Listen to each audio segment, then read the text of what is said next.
Lower the opacity and adjust it.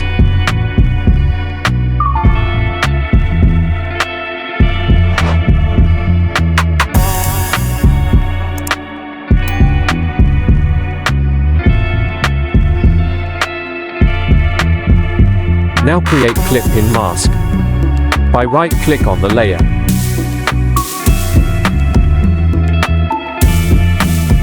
Add layer mask.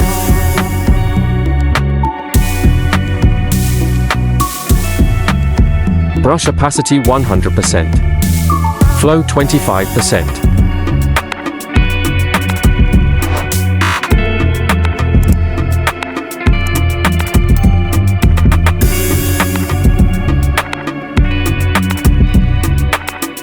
Drag another image.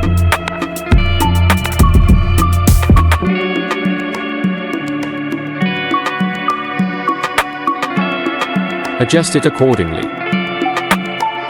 Create clipping mask again.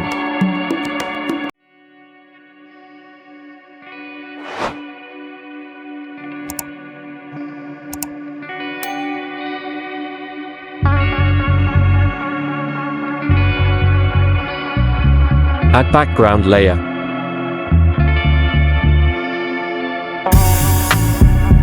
Add in a glow.